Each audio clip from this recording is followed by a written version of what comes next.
Now it gives me great pleasure to introduce the Speaker of the City Council, Quinn. No one has worked harder or longer to make this a reality in New York than Christine, so thank you. Thank you.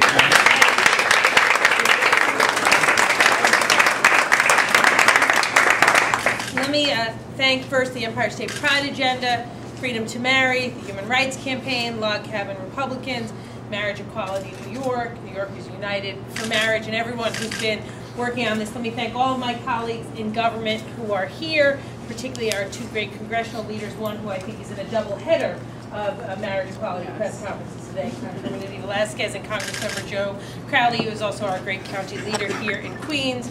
When I go, all the electeds who are here, but let me just take a moment to recognize my council colleagues who are here: Danny Drum, Jalissa Ferreras, Karen Koslowitz, Jimmy Van Bramer, Liz Crowley, all the council. And then we love everybody else. We've got to take care of you, you know what I'm saying. Almost every day, and today it's happened 3 or 4 times already, people ask me, sometimes LGBT people, sometimes not, is marriage going to pass in Albany?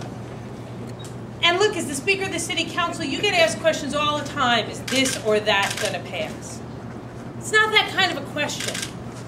It's a question that, in that question, is a statement that they want the bill to pass, a statement that they want New York to be the Empire State again, that they want New York to be a place that stands for equality and freedom and stands for what is the best in all of us.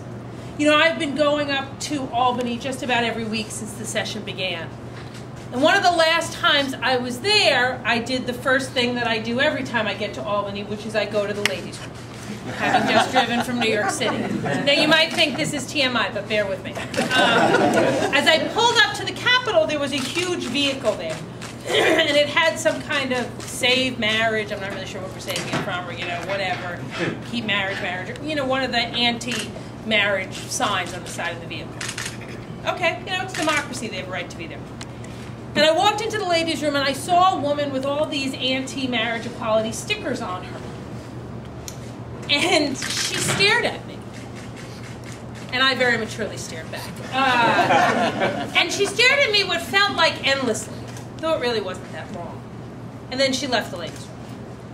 And at first I was livid in my mind. I was so mad. How could these people be up here? How could they be up here, having driven up here to try to make me less of a New Yorker? And then very quickly, I got incredibly sad. I felt sad for this woman. I felt sad for every single solitary person I saw that day in the Capitol, whose life is driven at this moment in time by the desire not to lift us up, not to make us all better, not to unite us, not to help us, but is driven by the goal of limiting the rights of people they don't even know. That is sad. That is profoundly sad. And I feel really bad for the people who are not going to be able to vote yes on this bill, the people who will lose the vote. And I feel very sad for everyone who has gone up there in this quest. Because when we pass marriage equality, and I know we will, and I know we will do it with the vast, if not unanimous, support of the Queens County delegation in both parts of our legislature. Yes.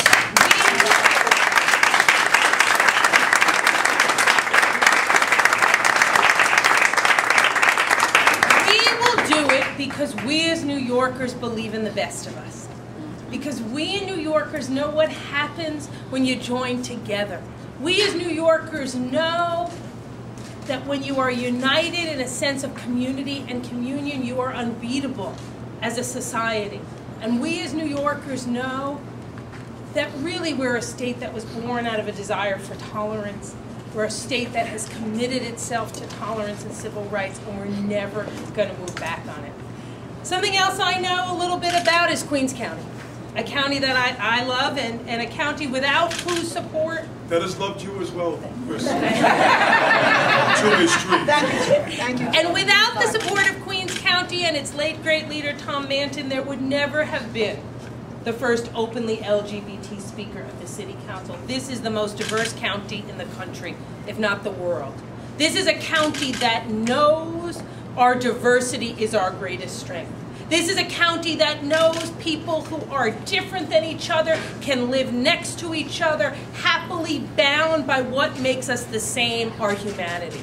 And that is why this county is going to be part of what turns the corner in Albany in the next few weeks and moves us to a place that Tom Manton and I had spoken about, a greater state, a more united state, a place where we are all really equal. So let me tell you, when this bill passes, there'll be a lot of people in heaven who are happy, and one of them will be Tom Manton, because this is what he wanted his county to be, a place of diversity and equality.